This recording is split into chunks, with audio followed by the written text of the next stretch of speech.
ထမင်းမိသေးပြီးအိမ်မှာအလူလူလှုပ်ရှားလို့ရတဲ့ကြက်ချိုချင်းချက်နည်းလေးကိုဒီနေ့ရောချက်ပြပေးသွားပါမယ်။ပေါင်ပစ္စည်းလေးတွေကတော့ဆင်းထားတဲ့ကြက်သားတုံးလေးတွေရဲ့မုံလာဝင်နီလေးတွေရဲ့တခွားသီးမုံလာအဖြူကြက်သွန်မိတ်ကြက်သွန်ဖြူဘရာဘူမြုပ်သီးချင်းဆက်ရဲ့ပြီးတော့ပဲငံမြိုင်အချီအနောက်တွေရဲ့ပဲဖြစ်ပါရဲ့ရှင်။အိုးလေးကိုစီလေးနှဲငယ်ထည့်ပြီးတော့ကြက်သွန်ဖြူလေးတွေကိုစီတက်ပါမယ်။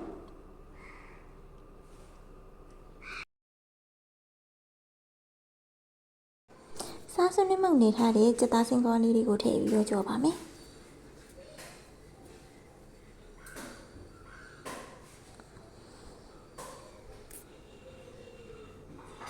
ပြီးရင်တော့ရေလေးနဲ့ငယ်ထည့်လိုက်ပါမယ်။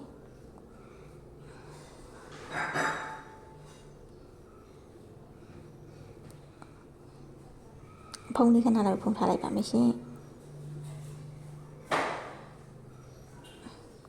လူမျိုးပပဆူလာပြီးဆိုလို့ရှိရင်တော့မုံလောင်းအနီလေးတွေထည့်ပါမယ်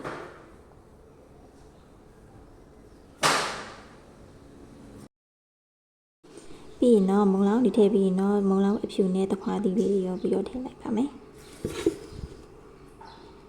ဘရာဘူတစ်စိတ်တည်းကငရုတ်ဆက်ဆက်လေးတွေကိုထည့်ပါမယ်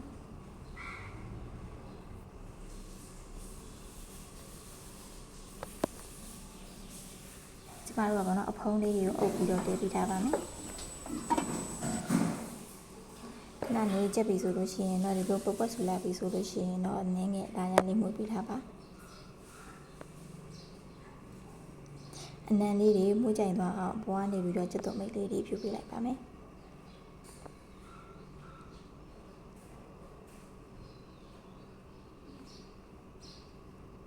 ပြီးရင်တော့ငရုတ်ကောင်းမှုတ်လေးတွေနင်းငယ်ထားဖြူပေးပါမယ်